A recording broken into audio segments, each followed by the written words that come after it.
Dou boas-vindas a todos que adentraram esta casa nesta noite. Todos são bem-vindos e espero que vocês se sintam bem. Vamos abrir a palavra de Deus para começarmos em Gálatas capítulo 1.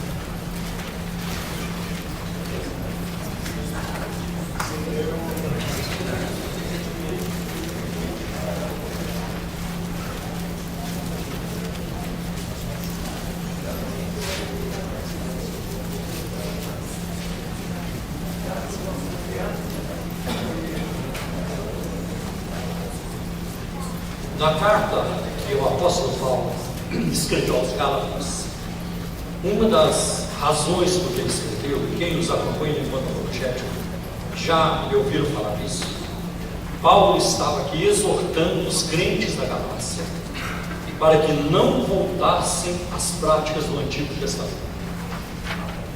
E nós temos dois livros do Novo Testamento que são muito fortes sobre este ponto de vista, que é a carta aos Gálatas e a carta aos Hebreus, que vai justamente prevenir os crentes para que não voltem às práticas do Antigo Testamento, como a guarda do sábado, celebrar festas de Israel e tudo isso. Quando chega no versículo 8, no primeiro capítulo, Paulo diz assim, um alerta para nós: mas ainda que nós mesmos, um anjo do céu, vos anuncie outro evangelho que eu não, além do que eu já vos tenho anunciado, seja anátema, seja maldito, seja condenado. Versículo 9: assim como já vos dissemos, agora de novo também vos digo: se alguém vos anunciar outro evangelho, além do que já recebestes, seja maldito, seja anátema, seja condenado. Eu acho muito interessante a linguagem que o apóstolo Paulo usa aqui quando ele diz, ainda que um anjo do céu. Paulo não disse, se um anjo do inferno for anunciar o teu evangelho. Não, ainda que seja um anjo de Deus, ainda que seja um anjo do céu, este evangelho seja rejeitado. Em outras palavras, o que o apóstolo Paulo estava dizendo é que se o anjo Gabriel, que esse é um anjo que está na Bíblia, ou Miguel, o arcanjo, se algum deles descer aqui no nosso meio e nos falar alguma coisa contrária às Escrituras Sagradas, à Bíblia Sagrada, eles devem ser rejeitados, a palavra dele deve ser rejeitada, e a Bíblia continua sendo a nossa única regra de fé e prática.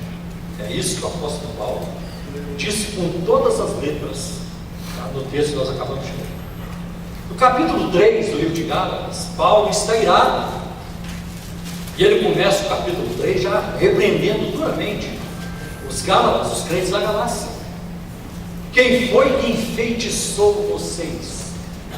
O verbo ali, farmakeia, no grego, é de onde nós temos a palavra farmácia, que nos tempos antigos tinha a ver com manipulação de poções, a fim de manipular poderes espirituais.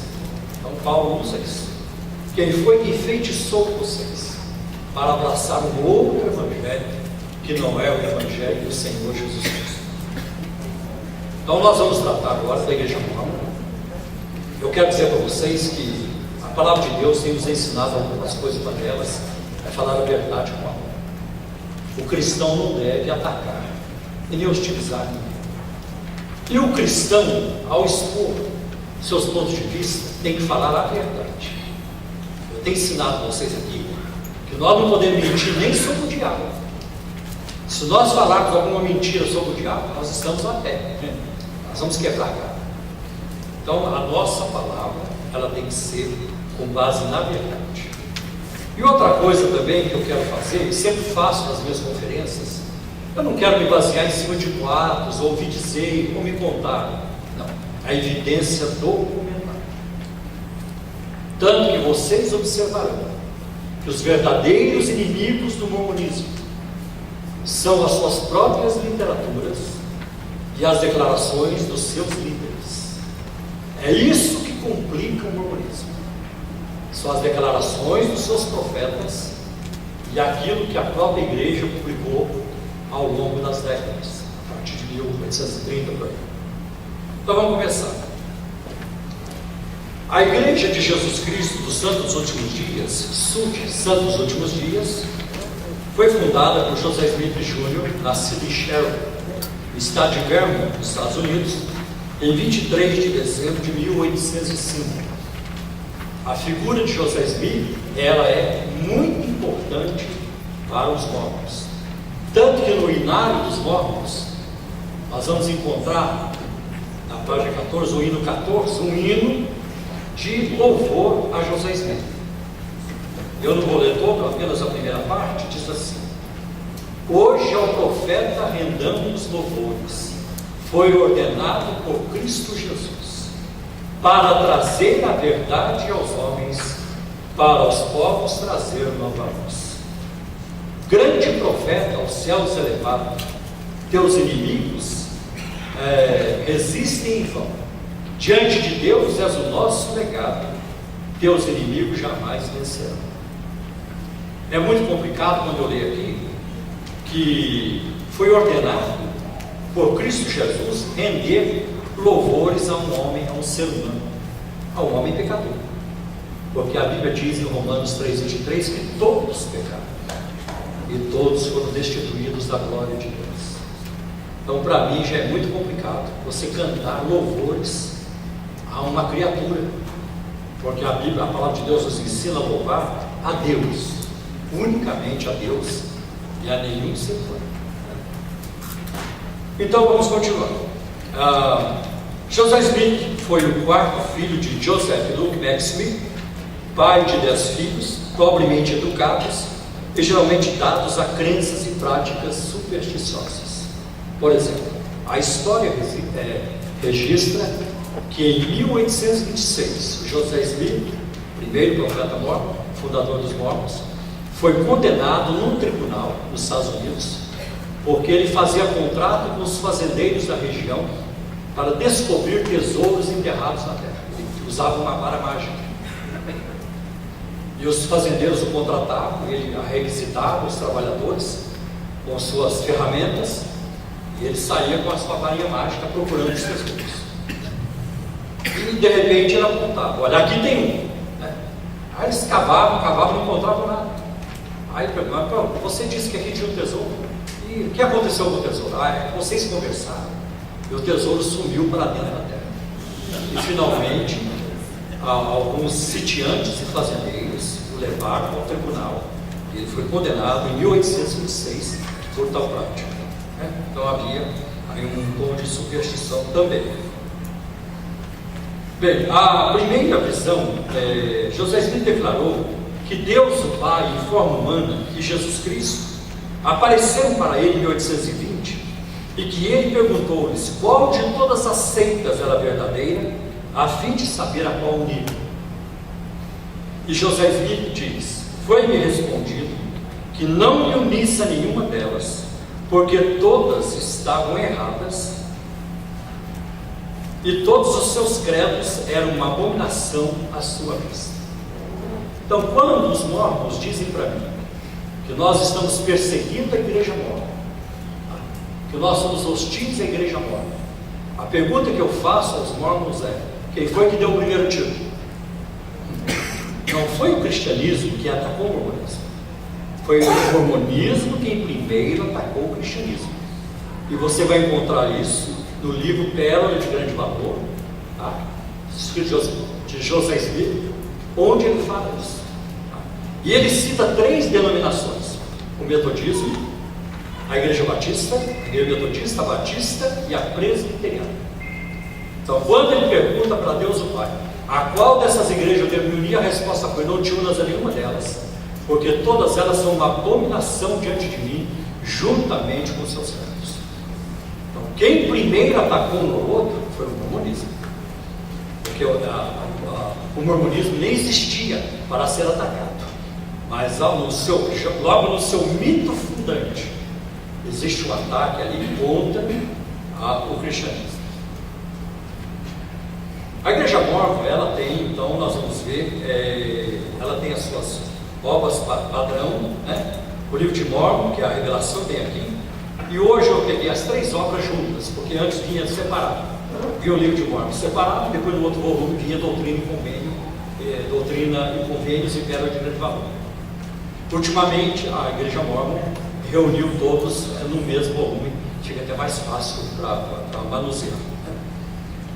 Também, antes de continuar, eu gostaria de passar informações que muitas das minhas pesquisas são pesquisas de primeira mão, e eu tenho a documentação que a própria igreja produz.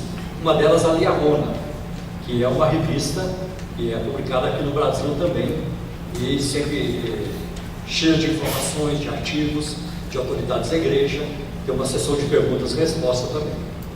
Eu também gostaria de avisar que tem um livro que foi resultado de uma pesquisa da Nádia Fernanda Maia de Amorim, uma pesquisa que ela fez na USP sobre os mormons em Alagoas, religião e relações raciais, a questão do racismo do mormonismo.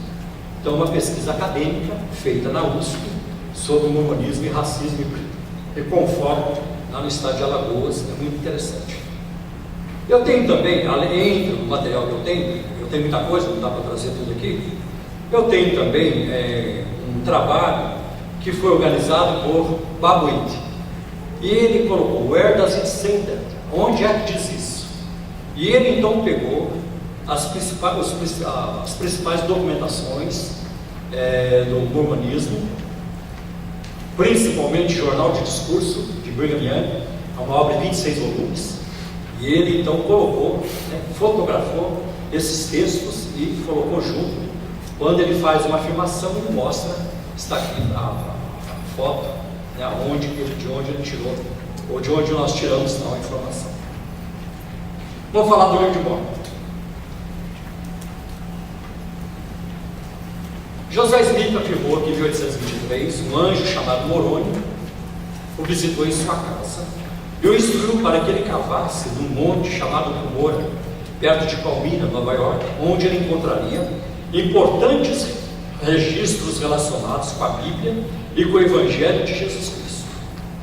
Alguns anos depois, fazendo a escavação, ele encontrou placas de ouro escritas em hieróglifos do egípcio reformado. E é muito importante apontar aqui que não existe um egiptólogo no mundo que conhece essa língua egípcia reformada. Mas José Smith declarou que ele encontrou essas placas de ouro escritas nessa língua, numa língua que nunca existiu. Desde que o rapaz não tinha condições de ler esse egípcio, as placas estavam acompanhadas do Urim e Tumim. Essa é uma expressão que José Smith Jr. tirou de Êxodo, capítulo 28, versículo 30, que eram como que óvulos milagrosos que ajudaram José Smith na tradução. Ele colocava a pedra dentro do seu chapéu e enterrava a cabeça no mesmo. E milagrosamente as letras egípcias se convertiam em inglês. José Smith passava então a ditar o texto para um escrevente, Oliver Cowdery, que com ele trabalhava, e o resultado desse trabalho veio a ser o Livro de Mormon, publicado pela primeira vez em 1830. O que José Smith começou em Fayette, Nova York, nos Estados Unidos, em 6 de abril de 1830, a organizar a Igreja Sud, veio a ser hoje algo tão grande que talvez não estivesse nem mesmo nos sonhos do profeta. A Igreja Mormon hoje conta com mais de 3 milhões de membros, e ela tem um império considerável. No Brasil, a Igreja Mormon cresceu muito, talvez nos últimos 6 anos aí, cerca de mais de 400%, está com mais de 1 milhão de membros no Brasil. Muitos missionários, são milhares, dezenas de milhares de missionários espalhados pelos campos de missões do mundo. A maior universidade particular do mundo é dos Mormons, Brigham Young University, Universidade Brigham Young, lá no estado de Utah, na cidade de Salt Lake City, cidade do lago de Salt Lake. Além de mídia, rede de hotel, muitas outras coisas que os Mormons possuem. E como alguém já disse, talvez nem o profeta, o presidente da igreja, sabe o que a igreja tem, porque num dia ela compra, ela adquire mais coisas, e é tão depressa, as coisas acontecem e ele acaba nem sabendo direito. Vamos falar das obras padrão do mormonismo. A Igreja Mormon ela adota 4 obras padrão, ou escrituras sagradas. Primeiro, a Bíblia Sagrada. Os mormons continuam mantendo a Bíblia como uma de suas obras padrão. Esta é a declaração deles sobre a Bíblia. Cremos ser a Bíblia, a palavra de Deus, o quanto seja correta a sua tradução. Essa está na regra de fé número 8. Agora, é interessante que quando a regra de fé fala sobre o livro de Mórmon, os mormons dizem assim: cremos ser o livro de Mórmon a palavra de Deus. Então vocês percebem que a Bíblia e o livro de Mórmon não tem o mesmo tratamento. Quando se refere à Bíblia, eles dizem assim: cremos ser a Bíblia, a palavra de Deus, o quanto esteja correta a sua tradução. E logo em seguida, cremos ser o livro de Mórmon, a palavra de Deus. Não há restrição em relação ao livro de Mórmon, em relação à Bíblia, sim. E isso é uma coisa muito interessante, intrigante, porque toda vez que a Bíblia concorda com o mormonismo, ela é a palavra de Deus. Se a Bíblia discorda do mormonismo, a resposta é dada imediatamente: não está corretamente traduzida. Eu já perguntei para muitos mormons: você poderia me apontar um lugar onde a Bíblia não está corretamente traduzida e que isso venha comprometer a doutrina do cristianismo histórico? E eu nunca encontrei um mormon que pudesse me dizer isso, que existe algum texto na Bíblia que não está traduzido corretamente e isso compromete a doutrina do cristianismo. Nunca encontrei. Agora, eu acho muito complicado quando você trabalha assim. Imagine se você vai para o tribunal para ser julgado e o juiz diz assim: nós vamos te julgar de acordo com o Código Penal brasileiro, porque não tem outro, é só isso. Toda vez que o Código Penal for contra você, ele vale. Mas na hora que ele for a teu favor, ele não vale não. O juiz pode funcionar dessa maneira? Não pode. O Código Penal brasileiro, né, é uma lei, é uma coisa tétrea, não dá para mudar. Ele tem que valer em qualquer circunstância. Se ele vai livrar alguém, vai ter que livrar. Assim, ó, a lei manda fazer sim. E se vai condenar alguém, da mesma forma. Nós não podemos funcionar dessa forma. Então existe aí uma desonestidade em relação à palavra de Deus, em relação à Bíblia Sagrada. Bom, outra coisa que nós vamos ver agora sobre o livro de Mórmon. A Igreja Mórmon não somente coloca a sua fé na confiabilidade de José Smith como profeta, mas também no livro de Mórmon, que afirma ser um outro testamento de Jesus Cristo. Aliás, muitos livros de Mórmon, se você pegar o livro de Mórmon sozinho, na capa tem escrito assim: o livro de Mórmon, embaixo, um outro testamento de Jesus Cristo. E isso me faz lembrar imediatamente do texto que nós vemos agora, em Gálatas 1, 8 e 9. Ainda que se alguém for pregar outro evangelho. E é interessante, daqui a pouco eu vou citar, nós vamos passar para o 2 Coríntios, capítulo 11, versículos 3 e 4, e ali Paulo fala de um outro evangelho. Bom, vamos lá. O livro de Mórmon é, na verdade, um livro estranho do ponto de vista da teologia bíblica, da história, da ciência, principalmente da ciência arqueológica. Apesar de ser considerado pelos mormons como o mais correto dos livros, ele já passou por mais de 4.000 mudanças no texto em inglês, e mudanças substanciosas. Tem uma obra de Sandra Tanner e Gerald Tanner, eles moram lá em Salt Lake. E eles têm feito extensas e profundas pesquisas sobre o mormonismo. E a obra dele é The Shadow of Mormonism, a sombra do mormonismo. É a melhor obra que existe no mundo sobre o mormonismo, dada a vasta documentação, que esta obra traz. E então eles apontam isso. O livro de Mórmon já passou por mais de 4.000 mudanças desde que foi publicado pela primeira vez, e mudanças substanciosas. O livro narra a história de dois grupos principais, jareditas e ninivitas. Os jareditas, refugiados da Torre de Babel, migraram para a América Central até serem varridos por conflitos internos. Um sobrevivente, o profeta Éter, escreveu a história dos jareditas em 24 placas metálicas. Cerca de 600 anos antes de Cristo, as duas famílias de Leí e Ismael deixaram Jerusalém, atravessaram o Oceano Pacífico e desembarcaram na América do Sul. 2 filhos de Leí, Lamã e Nefe. E Nefe iniciaram uma rixa, e o povo se dividiu entre 2 batalhões de guerra, os Lamanitas e os Nefitas. Os Lamanitas foram amaldiçoados por Deus por serem desobedientes. Parte da maldição incluía a pele escura, a pele negra, o que supostamente é a origem do índio americano ou do ameríndio. Logo depois da sua morte de cruz, segundo o mormonismo, Jesus Cristo veio à América para transmitir seus ensinamentos. Tanto os nefitas como os lamanitas se converteram. Depois de uns 200 anos veio a apostasia. Mais tarde os nefitas foram todos mortos e os lamanitas ficaram no controle da terra. Cristóvão Colombo os encontrou quando chegou ali em 1492. Assim creem os mortos. O comandante dos nefitas era o profeta e sacerdote chamado Mormon. Foi ele quem escreveu a maior parte da história do seu povo em placas de ouro e Moroni as escondeu no Monte Cumorah. Cerca de 1400 anos mais tarde, Moroni apareceu a José Smith na forma de um anjo e revelou-lhe o lugar em que elas estavam enterradas. Como é que o Mormon sabe que o livro de Mormon é a palavra de Deus para ele? Todo Mormon em potencial, ou um Mormon recém-convertido ao mormonismo, ou no processo de conversão ao mormonismo, ele é instruído a orar para conseguir uma experiência de arder no peito. Você vai orar. E é claro que os mormons gostam de citar Lucas capítulo 24, quando os discípulos do caminho de Emaús também, depois que Jesus se revelou a eles, disseram: porventura não ardia em nós o nosso coração? É interessante que o coração dos discípulos só ardeu depois que Cristo lhes abriu as Escrituras.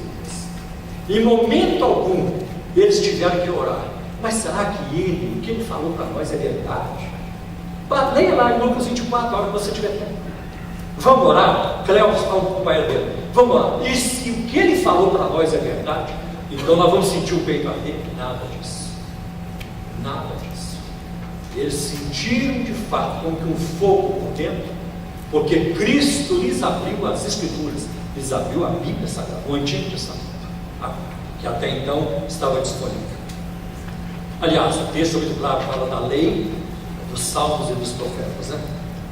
Então nós vamos ver que isso também aqui está acontecendo, tá? A experiência do arder no peito. A Bíblia não nos ensina a orar por aquilo que é óbvio.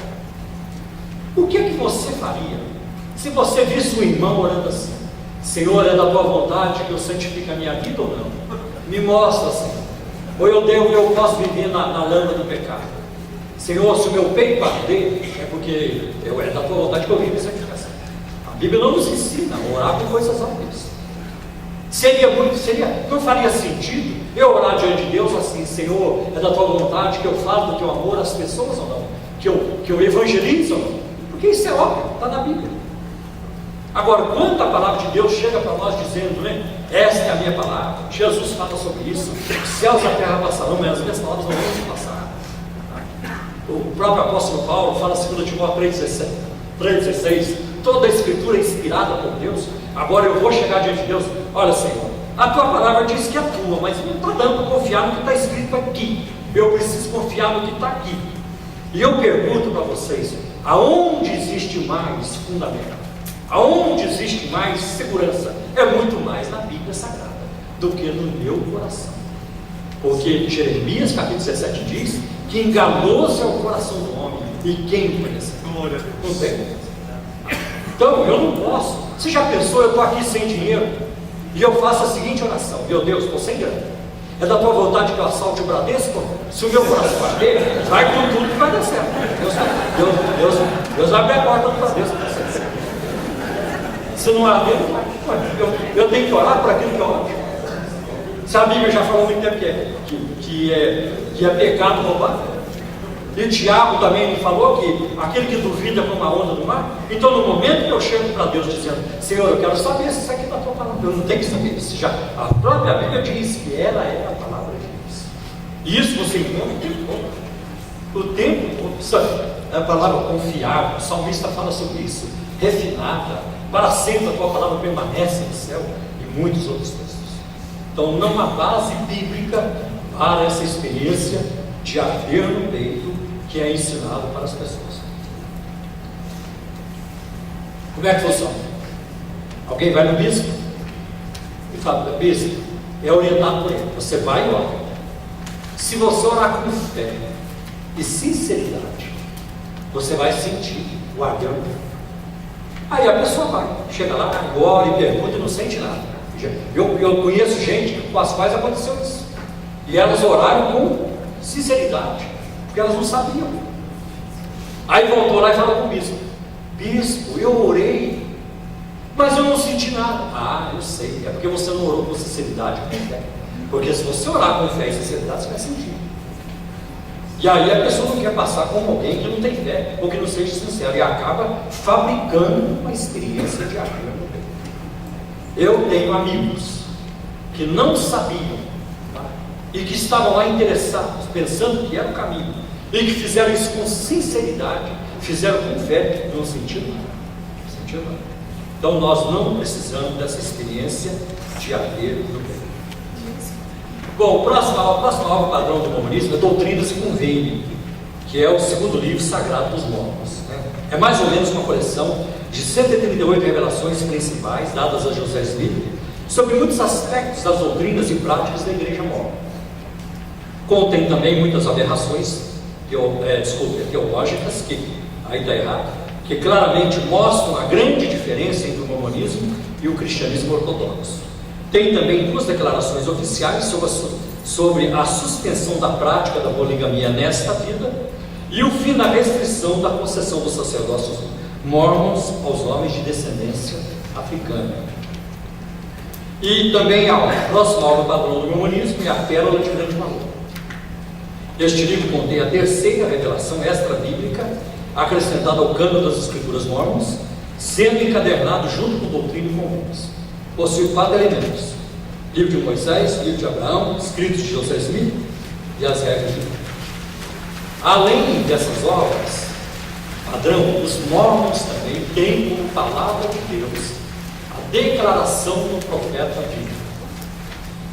Então, atualmente o profeta, o Monson, e em substituição ao Hinckley, e nós vemos então que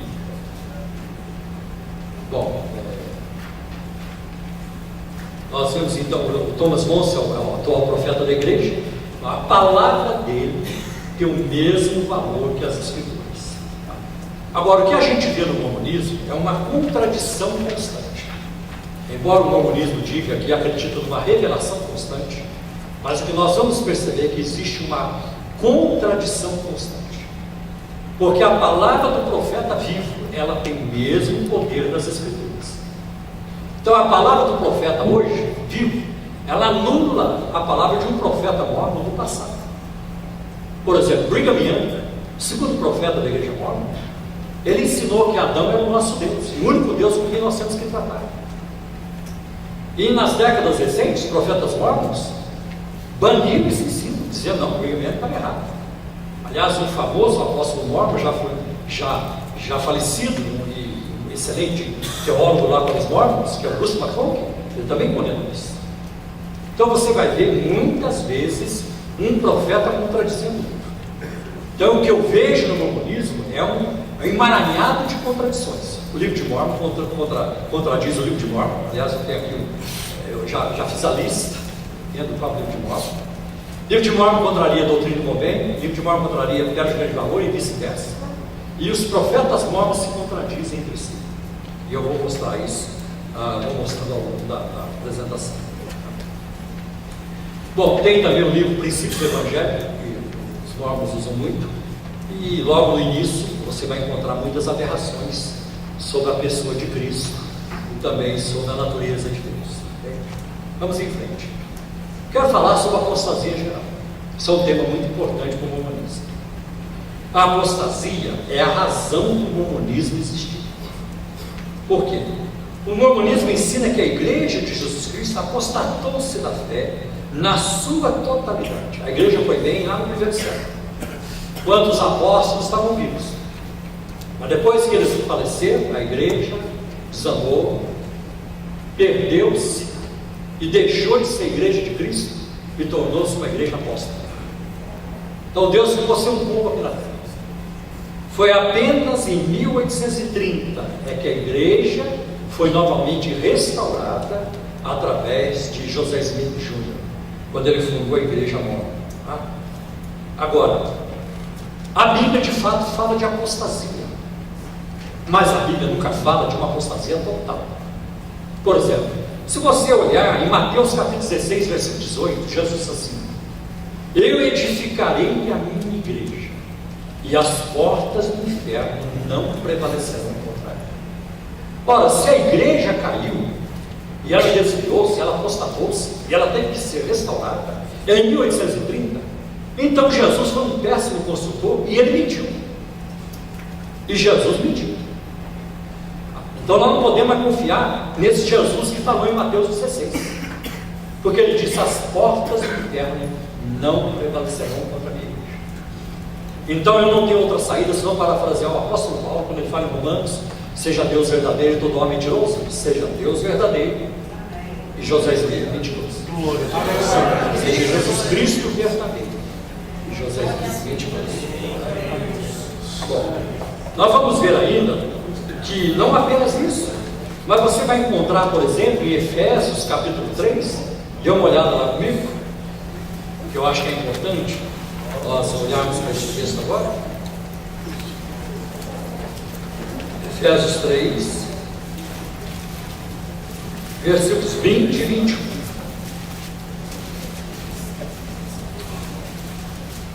Ora, Efésios capítulo 3, versículos 20 e 21. Ora, aquele que é poderoso para fazer tudo muito mais abundantemente, além daquilo que pedimos ou pensamos, segundo o poder que em nós opera, a esse glória na igreja por Jesus Cristo em algumas gerações. Amém? Em todas as gerações.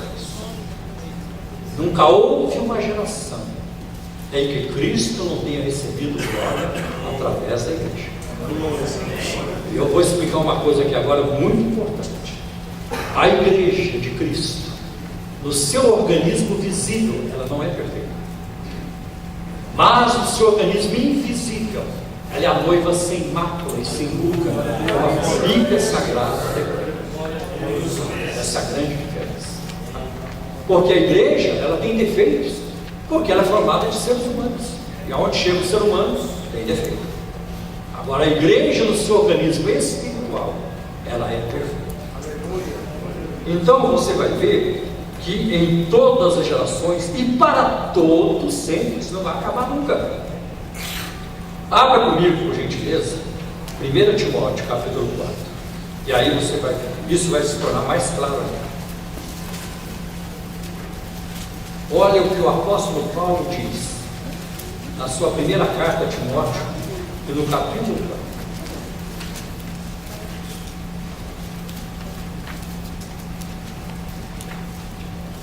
Mas o Espírito abertamente, expressamente diz que nos últimos tempos apostatarão todos da fé. Amém? Não está aí todos? Aí alguns. A Bíblia, ela admite que alguns apostatarão da fé. A Bíblia sabe disso. A Bíblia sabe que haverá uma apostasia parcial. Mas em momento algum a Bíblia admite uma apostasia total. E aqui é uma das coisas. Apostatarão alguns da fé, dando ouvidos a espíritos enganadores e a doutrina de demônios. Olha agora o próximo texto, e você vai também achar interessante isso aqui em Hebreus 12, versículo 28. Hebreus 12 e versículo 28. Ele diz assim: pelo que tendo recebido um reino que não pode ser abalado, retenhamos a graça pela qual sirvamos a Deus agradavelmente, com referência e piedade, porque o nosso Deus é um fogo consumidor. Então aí você vê que o reino de Cristo é um reino que não pode ser abalado. Vamos para o próximo tópico, que é a doutrina de Deus. Os mormons negam a Trindade. Creem em 3 deuses distintos. E também não creem apenas isso. Eu vou passar mais informações. Segundo os mormons, isso está no livro Princípios do Evangelho, página 6. Deus é um homem glorificado e perfeito, um personagem de carne e ossos. E aí vem o segundo item aí. Os mormons creem na existência de muitos deuses. Isso está em Doutrina e Convênio, seção 132.20, Pérola de Grande Valor, no livro de Abraão, 4.27. José Smith declarou: o próprio Deus já foi como somos agora. Ele é um homem exaltado, entronizado em céus distantes. Digo que se vocês pudessem vislumbrá-lo hoje, vê-lo-eis em forma de homem, como em toda pessoa, imagem na própria forma de um homem. Ele já foi um homem como nós. Sim, que o próprio Deus, o Pai de todos nós, habitou sobre uma terra, tal como o próprio Jesus Cristo fez. E vou prová-lo pela Bíblia. Onde na Bíblia? Onde está isso na Bíblia? Mas isso está na Escritura. Sabe, essas obras que eu estou citando, não foi eu que escrevi. O princípio do Evangelho, não foi eu que escrevi. Por isso que eu falei aqui no início, os verdadeiros inimigos do mormonismo são suas próprias literaturas e as declarações dos seus líderes, dos seus profetas. Os ensinamentos do profeta José Smith, eu tenho essa coleção, são 3 volumes, mas não foi eu que escrevi. São literaturas publicadas pela própria igreja. Deus tem um corpo de carne e ossos? Os mormons vão dizer que sim, porque a Bíblia fala do dedo de Deus, dos olhos de Deus, da boca de Deus, da mão de Deus. Então nós percebemos aí que os mormons têm um problema muito sério de hermenêutica, de interpretação de texto, e principalmente com aquilo que nós chamamos de expressão, de uma expressão, me fugiu o texto, antropomórfica, que é quando se aplica a Deus atributos humanos para que a gente possa entender. Agora, se nós formos por aí e seguir o raciocínio mormon de que Deus tem boca, tem mão, tem olhos, tem narinas, tem tudo isso, porque a Bíblia fala isso, como é que fica o Salmo 91, versículo 4? Quando fala de Deus: Ele te cobrirá com as suas penas e debaixo das suas asas estará seguro. Deus aí é uma galinha? Então, muito cuidado. A Bíblia é como uma navalha. Com ela você faz a barba, mas com ela pode cortar o pescoço. Depende da forma como você usa. Muito cuidado. Então, muito cuidado com linguagens, porque nem tudo pode ser interpretado literalmente, nem tudo. Por isso nós temos as ferramentas da hermenêutica, as figuras de linguagem. A Bíblia tem parábola, alegoria, símiles. A Bíblia tem a linguagem do patripassionismo, de colocar paixão em Deus e tudo isso. Bom, aí nós vamos ver. Em João 4:24 é muito interessante. Quando Jesus diz assim: Deus é Espírito. Em Lucas 24:39, depois da ressurreição, Jesus se apresentou aos discípulos no cenáculo e disse assim: vede as minhas mãos e os meus pés, apalpai-me e vede, porque o Espírito não tem carne e ossos, como vedes que eu tenho. Deus é Espírito, e Jesus sabe disso, e foi ele que afirmou isso. O Espírito não tem carne e ossos, como vedes que eu tenho. Há muitos outros textos. O mormonismo crê também na existência de muitos deuses. Há autoridades mormons que chegaram a afirmar que existem mais deuses que na areia e lá na praia do mar. E aí os mormons usam um argumento muito interessante do livro de Isaías 43. Vamos abrir comigo.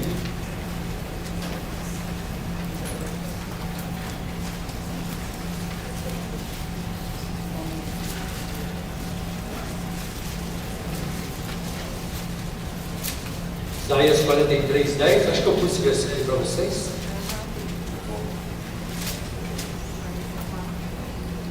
Eu sou o Senhor, e fora de mim não há salvação. Vamos para o capítulo 41. Porque os mormons têm um argumento interessante. Eles dizem assim: é verdade, nós cremos na existência de milhões de deuses, mas para nós aqui na Terra só tem um Deus com quem nós tratamos, é o Elohim. Para lá, outros universos, outros lugares, milhões de deuses, mas nós só tratamos com o Elohim, Deus da Bíblia, é só com ele. Então vamos ler Isaías 44, versículo 6. Assim diz o Senhor, Rei de Israel, e seu Redentor, o Senhor dos Exércitos: eu sou o primeiro, eu sou o último, e fora de mim não há Deus. Você quer ver o versículo que fortalece mais isso ainda? No mesmo capítulo aí, versículo 8. Isaías 44, 8. Não vos assombreis, nem temais. Porventura desde então não vou fiz ouvir, não vou anunciei, porque vós sois as minhas testemunhas. Há outro Deus além de mim? Não, não há outra rocha que eu conheça. O Deus da Bíblia diz que não conhece outros deuses. Os mormons dizem que conhecem, que tem outros deuses.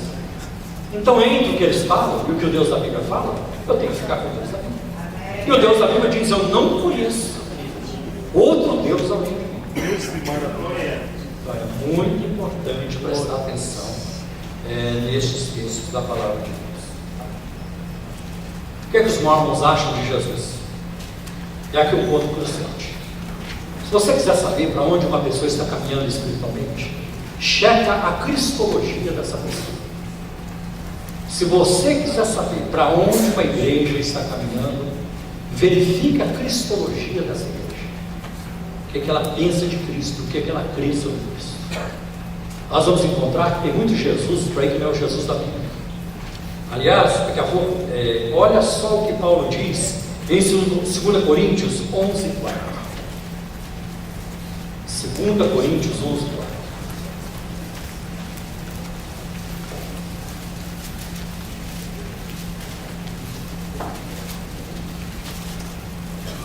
Ali diz assim, e o texto está marcado aí nos seus bolsos: mas temo que assim como a serpente enganou Eva com a sua astúcia, assim também sejam de alguma sorte corrompidos os vossos sentidos, e se apartem da simplicidade que é em Cristo. Agora o 4.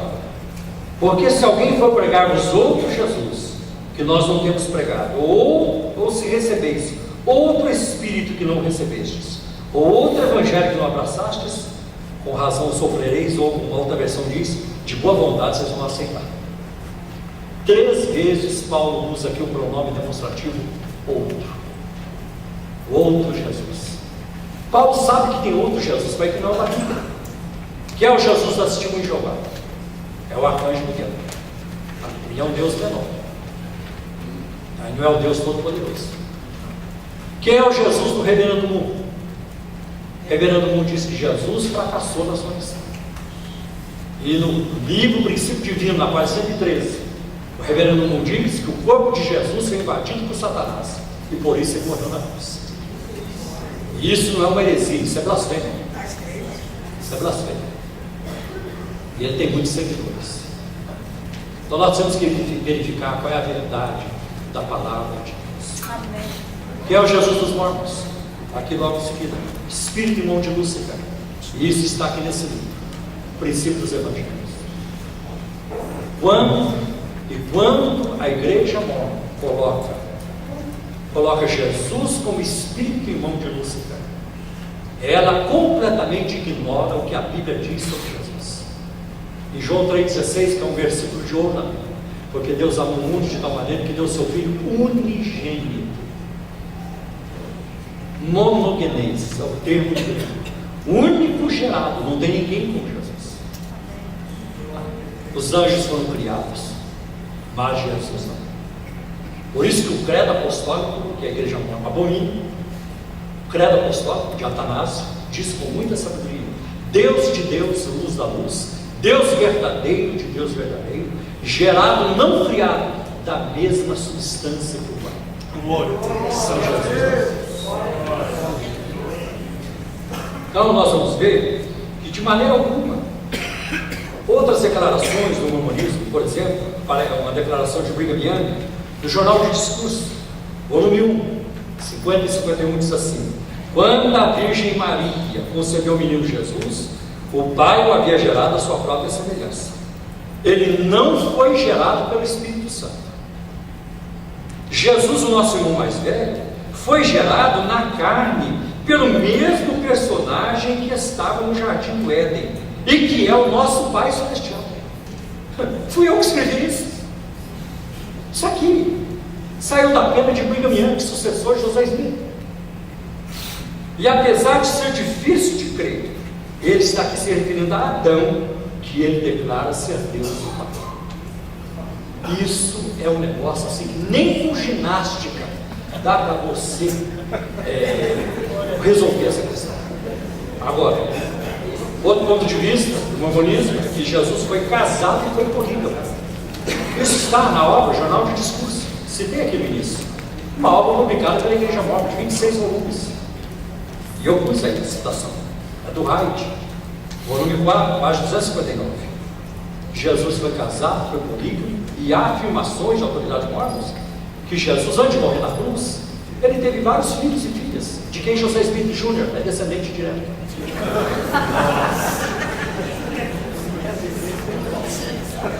Agora eu acho que uma das coisas muito sérias que as autoridades, os primeiros profetas mormons ensinaram, é muito complicado. É a questão da expiação, a doutrina da expiação. A história mormon é uma história marcada por barbaridades, uma história de sangue. Se você quiser documentar isso, ler sobre isso, pegue o livro Por que Abandonei o Mormonismo, de Thelma Guia, e publicado pela Editora Vida, e ela conta os massacres os quais os mormons se envolveram. A questão da expiação é muito complicada. O mormonismo ensina que o sangue de Jesus não é suficiente, ou já ensinou isso, para perdoar todos os pecados. Eu sei que a igreja, nas últimas décadas, ela tem assim, passado por um embaraço muito grande, por causa daquilo que os seus profetas ensinaram ao longo do tempo. Mas eu vou tratar mais sobre isso. Então o mormonismo ensina que o sangue de Jesus não é suficiente para perdoar todos os pecados. Eu já ensinou isso. Há certos tipos de pecados que só podem ser expiados pelo sangue do próprio pecador. Por exemplo, José Smith Jr. tinha um grupo de homens chamado Anjos Vingadores, ou os Danitas, que matavam, que assassinavam os mormons que pecassem. E Brigham Young também, ele seguiu os mesmos preceitos de José Smith Jr. sobre isso. Olha uma declaração de Brigham Young, em Jornal de Discurso, volume 3, página 247. Não há um homem ou uma mulher que quebra a aliança feita com Deus, que não seja requerido a pagar o preço. O sangue de Cristo nunca limpará. O seu próprio sangue terá que expiar por ele. Então o sangue de Jesus não tem poder para apagar todos os pecados. Às vezes, os mormons que eram condenados à morte pelos seus líderes, eles mesmo tinham que cavar sua sepultura. Suas gargantas eram cortadas, quando havia assassinatos de outra maneira também, executados de outras formas. E é interessante que na América do Norte existe a pena de morte. Nós não temos no Brasil a pena de morte. Já tivemos, mas foi abolida há muito tempo. Mas ainda na América do Norte, nos Estados Unidos, existe a pena de morte. E lá cada estado da federação, da União, aplica a pena de morte de acordo com aquilo que era chamado. Tem estado na América do Norte que aplica a pena de morte por enforcamento. Tem estado que aplica por injeção letal. Outra na cadeira elétrica, câmara de gás. Mas o estado de Utah, cuja população, a maior parte é mormon, ali é o centro do mormonismo do mundo, É o único estado na federação que aplica a pena de morte por fuzilamento, porque é uma forma de derramar o sangue do pecador, e o seu sangue sendo derramado, seus pecados serão expiados. Então você vê como que uma doutrina influencia as leis de uma comunidade. Aí nós vamos ver muito sério isso aí, muita história de sangue, de barbaridade, tudo isso. Os mormons também dizem que o relacionamento pessoal com Jesus é impróprio e perigoso. Bruce McConkie, numa publicação chamada Church News, e ele vai falar isso, em 1982 ele diz isso, que nós não devemos desenvolver um relacionamento com Jesus, e que orar a Jesus é errado. Mas nós temos na Bíblia exemplo de oração a Jesus. Você pegar, por exemplo, Atos capítulo 7, quando Estevão estava sendo apedrejado, e ele orou a Jesus: Senhor Jesus, não lhes impute este pecado. E uma das últimas orações da Bíblia é dirigida a Jesus. Você vai lá no fim de Apocalipse capítulo 22, está lá: ora vem, Senhor Jesus. De onde os mormons tiraram essa ideia de que um relacionamento pessoal com Jesus não é impróprio e é perigoso. Os mormons creem também na doutrina do progresso eterno. No livro Regra de Fé, do apóstolo mormon James Talmage, na página 389, está escrito: como o homem é, Deus já foi. Como Deus é, o homem poderá vir assim. Isso é uma aberração, isso é uma blasfêmia. Dizer que Deus já foi como eu sou. Eu sou um pecador. Com isso ensinam a pré-existência do ser humano, usando como base Jeremias no ensino. E eu vou explicar isso para vocês agora. Tá? Porque em Jeremias no ensino, Deus diz assim ao profeta: antes que saísses da madre, eu te conheci. Antes que te formasse no ventre, eu te conheci. E antes que saísses da madre, eu te santifiquei. As nações te dei como profeta. Então os mormons pegam este versículo para dizer que nós já existíamos na eternidade, antes de vir ao mundo. E aí eles pregam, ensinam a pré-existência do ser humano. Mas a Bíblia não diz isso. O que a Bíblia fala, o que a Bíblia demonstra em Jeremias capítulo 1, não é a pré-existência do ser humano, mas a presciência de Deus. É bem diferente. É a presciência de Deus. É isso que nós vamos. Tá? É como se Deus dissesse para a cidade de São Paulo: antes que fosse descobertas pelos jesuítas, eu já te conheci. E antes que fosse edificada, eu já sabia que você seria uma grande metrópole. Isso não significa que São Paulo já existia na eternidade. Isso significa que Deus já sabia da cidade de São Paulo, porque para Deus não existe diferença entre passado e futuro. Ele sabe tudo. Então a Bíblia não ensina a pré-existência do ser humano. Se você pegar, por exemplo, Zacarias 12:1, e este texto, eu acho que eu não coloquei para vocês, ele é crucial. Zacarias capítulo 12, versículo 1. Fala o Senhor, que cria o homem e põe o seu espírito dentro dele. A Bíblia nos mostra que o ser humano, a alma do ser humano, o espírito que vem de Deus, é colocado no momento da concepção. Zacarias 12. Em 1 Coríntios 15, 46, está aí anotado para vocês, a Bíblia diz que primeiro é o físico, depois o espírito. E aí há outros versículos que vão ajudar você também. O mormonismo ensina que na eternidade há 3 graus, 3 níveis, né, de existência. 3 graus de glória no reino celestial. Há o reino celestial, há o reino terrestrial e há o reino celestial. Após a morte, para o reino celestial irão os mormons fiéis. Os mormons que passaram pelo tempo, que foram fiéis aos ensinos do mormonismo. No reino terrestrial irão os mormons, que não foram lá grande coisa, mas morreram mormons. E alguns ilustres do mundo, capaz do Papa Bento XVI influente a Israel. Capaz, né? Umas pessoas boas. Não sei se todo mundo vai falar que são bons. Capaz do Obama aí também. Capaz do Lula também ir. O reino terrestre. E existe um outro nível na eternidade, que é o reino celestial, que é para a rapa do tacho. Turma que não vale nada. Os ímpios do mundo, esses vão para o reino celestial. Mas ainda existe um lugar na eternidade, pior ainda, que é o inferno. Sabe quem vai para lá? Sabe quem vai para lá? Na verdade, os ímpios e os mormons que apostataram. As pessoas que eram mormons e deixaram de ser mormons não merecem nem ficar no reino celestial.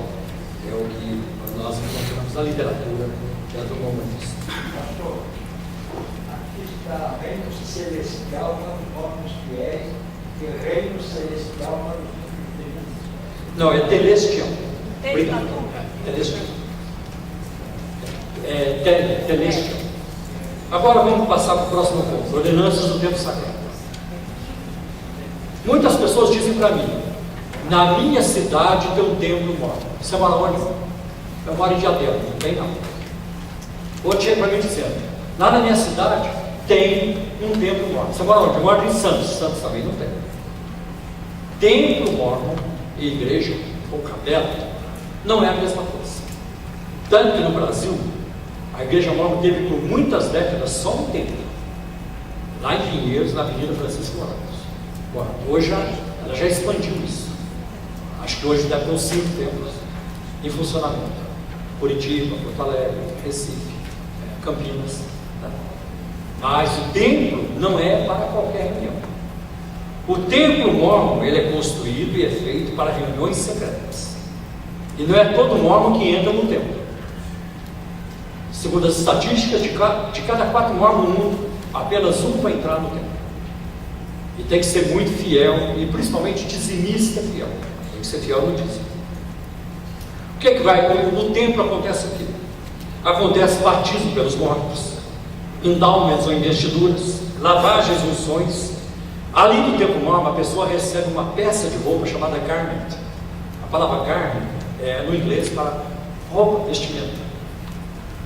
Eu já vi o garment, eu tenho o garment. Eu tenho um punhado. E tenho peças masculinas, femininas, às vezes eu uso para mostrar. E todo mormon que passou pelo templo, ele usará essa peça de roupa, que vem, é uma peça íntima, que ele usa debaixo de todas as roupas. E o garment tem marcas na altura do umbigo, do joelho. E algumas marcas se parecem com marcas da maçonaria, porque José Smith foi maçom. José Smith, ele esteve envolvido com a maçonaria. Tanto que os mormons, eles mudaram o juramento no tempo, nos últimos anos. Mas se você chegou a ver aquele filme Fabricante de Deuses, The God Makers, ali mostra como é que era antigamente a cerimônia no tempo mormon. E o juramento no tempo mormon naquela época era muito parecido com o juramento da maçonaria, porque José Smith esteve envolvido com a maçonaria. Então o garment, ele é usado o tempo todo. Tem mulheres mormons que dão a luz para o garment, não tiram para isso. Tem mormon, por exemplo, que nem para tomar banho ele vai tirar o garment. Ele toma banho com o garment, dependendo do mormon. E a hora que ele enxuga o corpo, ele começa a botar o outro garment, aí ele não pode perder o contato com o garment que estava usado. Assim que ele entra em contato com o garment limpo, ele vai usar. Agora, no templo mormon, existe o batismo pelos mortos. Eu quero rapidamente tratar isso aqui com vocês. Porque essa é uma das razões por que as pessoas entram no mormonismo. Eu já encontrei pessoas dizendo assim para mim: eu entrei no mormonismo porque eu queria fazer alguma coisa pelos meus pais, pelo meu avô, porque ele morreu perdido. Então eu aprendi que eu podia me batizar por ele, que é o batismo por procuração. Batismo, batismo por procuração, batismo pelos mortos. Então vamos abrir 1 Coríntios, capítulo 15, versículo 29, que trata desse assunto.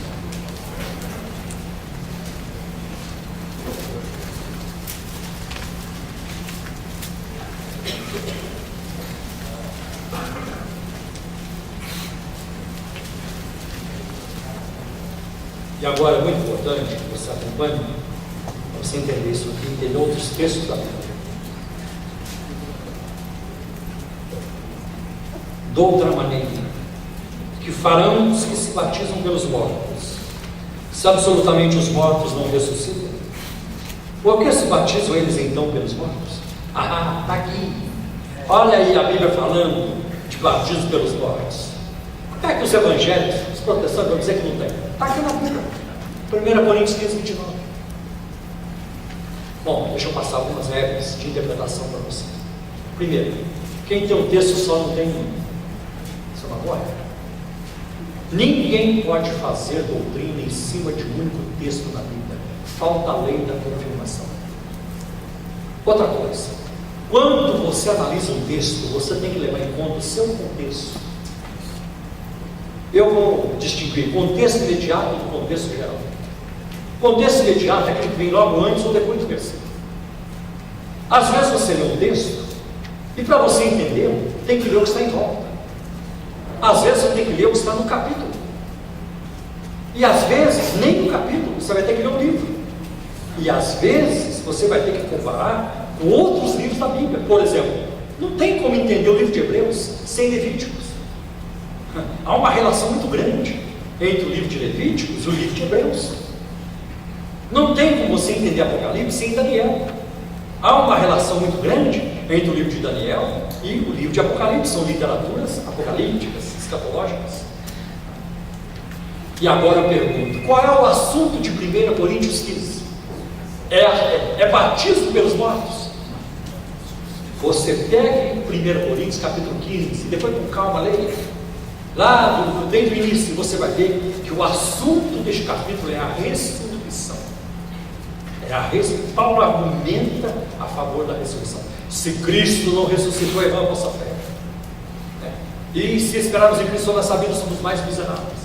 Quando chega no versículo 29, Paulo cita uma prática pagã para reforçar seu argumento. Ele diz, gente, até os pagãos batizam pelos mortos. Nunca foi costume, foi prática de Paulo e nem da igreja primitiva, batizar pelos mortos. Senão o versículo tinha que ser lido assim. Olha lá agora para você perceber a diferença. De outra maneira, que faremos nós, os que batizamos pelos mortos, se absolutamente os mortos não ressuscitam? Por que batizamos nós, então, pelos mortos? É assim que está escrito? Não. Eles batizam. Eles batizam. Porque havia, de fato, na igreja primitiva, um grupo herético, os marcionitas, liderados por Marcião, que acreditavam nisso. E que depois pegaram, levaram isso em frente. Mas nunca foi prática de Paulo, nem da igreja primitiva, batizar pelos mortos.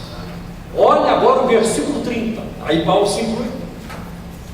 Porque estamos nós a toda hora em perigo? Em perigo eu estou. Eu estou em perigo por causa da ressurreição. E aquela turma anda batizando pelos mortos, porque até eles creem na ressurreição. Mas não era a prática de Paulo, e nem foi da igreja primitiva. Basta você observar a primeira pessoa do plural para a terceira pessoa do plural. Não é nós, eles. Os marcionitas, liderados por Marcião. Vamos em frente. Mormonismo e racismo são um tópico interessante. Por cerca de 150 anos, a igreja mórmon proibiu os negros de fazerem parte do sacerdócio aarônico e do sacerdócio de Melquisedeque. Uma vez que, segundo os mormons, os negros não lutaram valentemente ao lado de Deus na pré-existência. Deixa eu dar um resumo aqui, você do mormonismo. O mormonismo ensina que numa estrela distante chamada Cló, havia um Deus não identificado fazendo sexo com as suas esposas mesas. E através dessa atividade sexual, eles deu à luz um filho, um espírito de Deus chamado Elohim. E ele foi progredindo até tornar-se seu Deus. E Elohim, por sua vez, também estava fazendo sexo com as suas esposas deusas e criou vários filhos. E um dia Elohim reuniu o conselho dos deuses. E sentado no conselho dos deuses estavam Jesus e seu irmão Lúcifer. Jesus e seu irmão Lúcifer. E aí o Elohim estava disposto a ouvir sugestões, o que fazer. Tanta gente estava nascendo, feito espírito lá do céu. E Lúcifer apresentou um plano, e o plano dele foi rejeitado. Aí Jesus apresentou um plano, e o plano dele foi aceito. E Lúcifer ficou muito revoltado. Ficou uma arara, como se diz. E ele convenceu uma terça parte dos anjos a lutarem a favor dele contra ele. Uma terça parte dos anjos lutou valentemente do lado de Elohim. E uma terça parte lutou do lado de Elohim, mas lutou com preguiça. Não foi lá muito valente. Terminada a guerra, os anjos que ficaram do lado de Lúcifer foram enviados aqui para a terra como demônios, que jamais teriam um corpo para progredir. Os anjos que lutaram valentemente ao lado de Elohim foram enviados aqui na terra, na cor do homem branco, da raça branca, com olhos verdes e azuis. E aquela terça parte dos anjos que não lutaram valentemente ao lado de Elohim foram enviados aqui na terra na raça negra. Então a raça negra é uma explicação que a igreja mórmon tem na sua doutrina sobre os espíritos, os anjos que não lutaram valentemente na resistência. Aí eles progridem com isso, dizendo que a marca de Caim também era a pele negra, a maldição de Cão era a pele negra, e assim por diante. Bom, uma outra coisa que eu quero passar para vocês em relação a isso, a questão do racismo, deixa eu ver aonde que eu estava. Então, o negro não podia exercer autoridade na igreja mórmon. Aqui no Brasil, por exemplo, houve uma confusão, houve um desafio para a igreja, porque quando eles estavam para inaugurar o templo, em 1978, o profeta mórmon naquela ocasião era Spencer W. Kimball. Ele era o profeta e o presidente da igreja. E as autoridades aqui no Brasil entraram em contato com o profeta, lá em Salt Lake. Disseram para ele: olha, não tem jeito. A maioria dos irmãos que ajudaram aqui a construir o templo são da raça negra. Nós não temos como deixar mais essa turma de fora do sacerdócio. Então era comum aqui no Brasil, você, por exemplo, ir numa igreja mórmon e ver um garoto de 12 anos tendo mais autoridade na igreja do que um professor universitário. O caso do Elvésio Martins, que foi uma autoridade mórmon no Brasil, que era negro. Ele era professor universitário, mas ele só pôde receber a autoridade quando a igreja mudou essa parte, em 1978. Eu sei que muitos mórmons não sabem disso, porque a igreja mórmon, ela vem sistematicamente, ao longo das décadas, escondendo informação dos seus membros. Vocês querem um exemplo? Há um livro publicado pela igreja mórmon chamado The Way to Perfection, o caminho da perfeição. Este livro foi traduzido para o alemão, para o japonês, para o francês, para o espanhol, e ele tem 49 capítulos. Quando este livro foi traduzido para o português, ele foi traduzido aqui apenas com 47 capítulos. A igreja mórmon deliberadamente tirou os capítulos 15 e 16, porque falava da doutrina do livro. Então, quando você fala isso, os mórmons ficam chocados, porque como é que eles vão saber disso? Então, tem muita coisa que eles não sabem, e eu entendo porque eles não sabem. Tem razão de saber, porque uma vez a informação é sonegada. Então, isso aconteceu muito. Na igreja mórmon tem dois tipos de sacerdócio: o sacerdócio arônico e o sacerdócio de Melquisedeque. E sem o sacerdócio, na igreja mórmon, ninguém tem autoridade. E aí havia uma pressão muito grande na América do Norte, a pressão na África era muito grande, a pressão no Brasil, e não teve jeito disso. O profeta Spencer W. Kimball veio ao Brasil. Na época, quem governava o Brasil era o Ernesto Geisel, e conversou com muita gente, e ele voltou para os Estados Unidos com um peso enorme. Quando ele voltou para Salt Lake City, ele reuniu o conselho, ele reuniu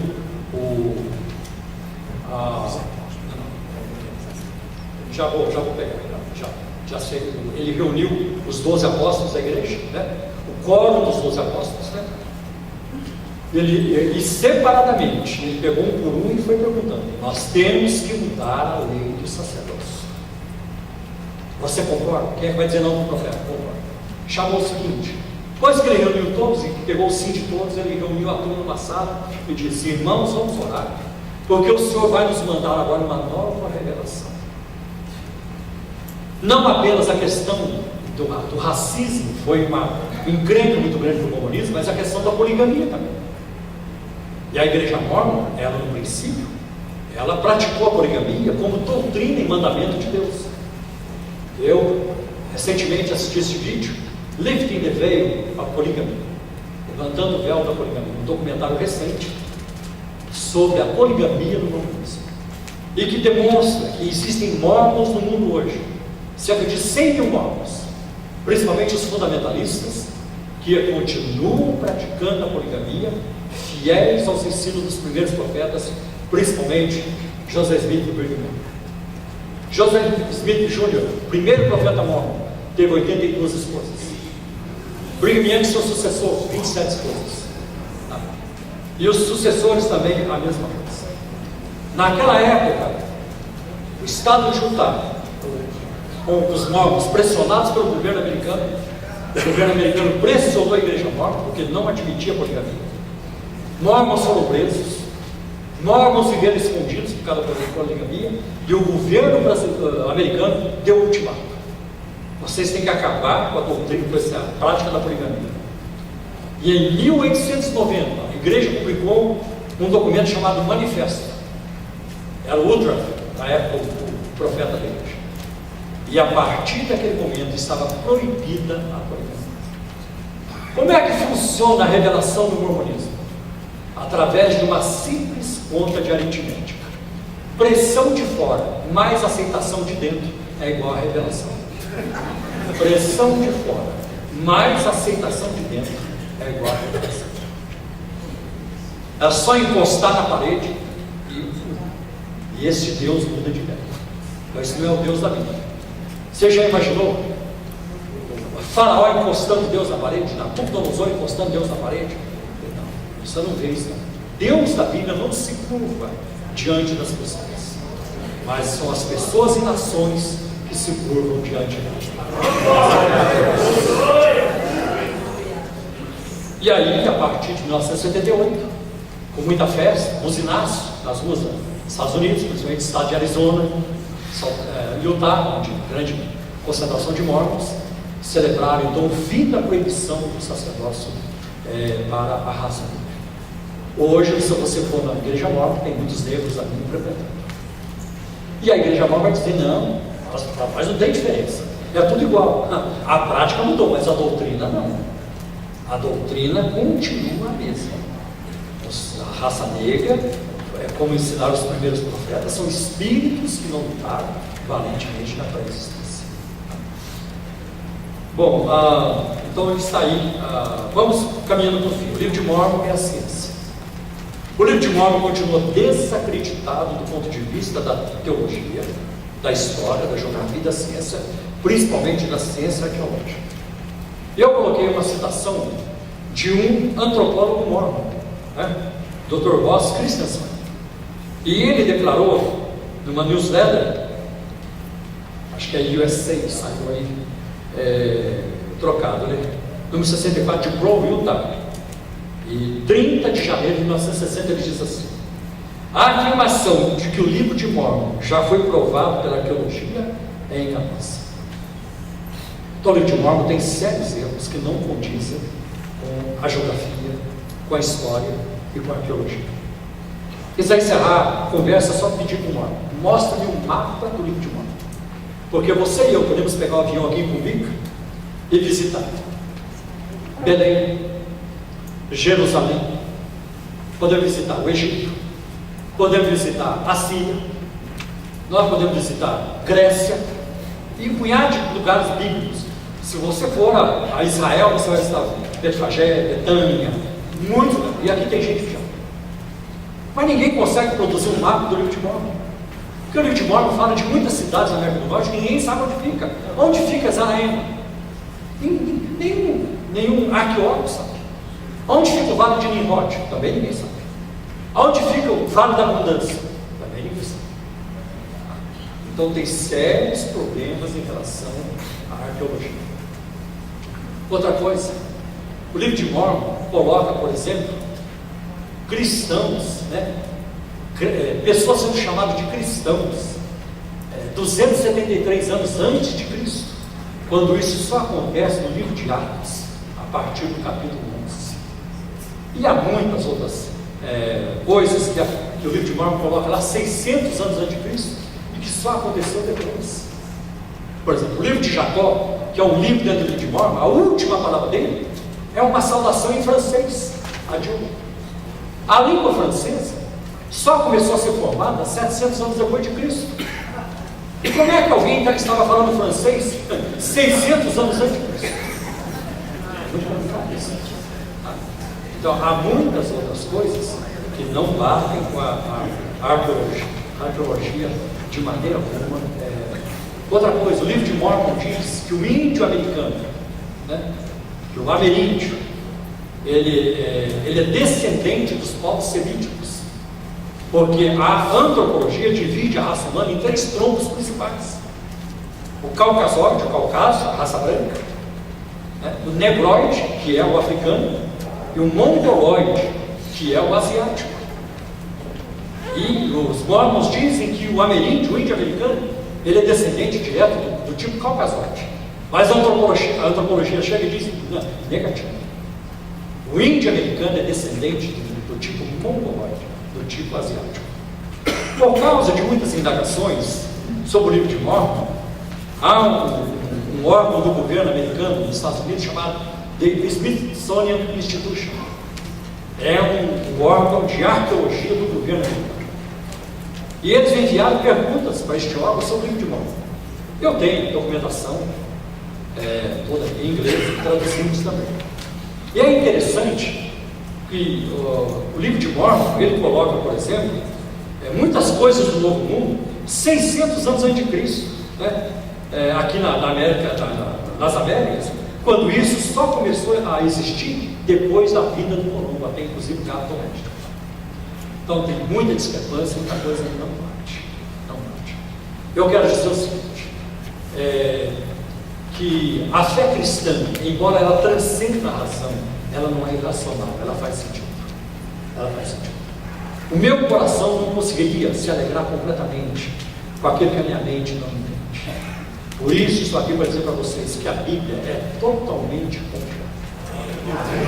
Tem aquelas pessoas que dizem para mim: eu não confio na Bíblia, por quê? Porque foi escrita por homens. Aí eu pergunto: você queria que tivesse sido escrito por um cavalo? Aí ele não estava bem. Os homens inspirados pelo Espírito Santo. A Bíblia já foi examinada, já passou por muito escrutínio, já foi atacada. E a escola de Wellhausen na Alemanha, o liberalismo teológico, levantou-se contra a Bíblia. Mas não tem jeito, a Bíblia continua sendo a Bíblia completa confiança. Glória a Deus. E nós não precisamos de outro fundamento a não ser o da palavra de Deus. Tem algumas direções depois, algumas sugestões de como evangelizar os mormons, e que nós devemos fazer nunca com hostilidade, nunca com ofensa, Eu quero, antes de terminar, dizer que os mormons têm José Smith Jr. como um mártir, mas a história registra que José Smith Jr. não morreu como mártir. Ele morreu numa prisão em Nauvoo, no estado de Illinois, e ele morreu no tiroteio. E ele estava com o irmão dele, o Irão, e ele estava presente também dentro da prisão, o terceiro profeta e presidente da igreja, John Taylor. E quem nos conta isso é o próprio John Taylor, terceiro profeta e presidente da igreja. E quando uma turma veio contra a prisão, eles queriam pegar José Smith Jr. E ele então, o irmão dele, atirado, levou um tiro no rosto, caiu sangrando, e ele gritou: ai meu irmão, eu sou um homem morto. E José Smith pegou seu revólver e descarregou o revólver na multidão. E de acordo com John Taylor, o terceiro profeta da igreja, José Smith matou 2 pessoas. Isso está numa obra chamada História Documentária da Igreja Mormon, 6 volumes, publicada pela própria igreja. Então José Smith não morreu como mártir, ele morreu num tiroteio. Ele, ao morrer, ele matou também. Morreu como mártir como Estevão, que morre perdoando seus algozes. Senhor Jesus, não nos impute, não cobra deles este pecado, E ele adormeceu e viu a glória de Deus. E assim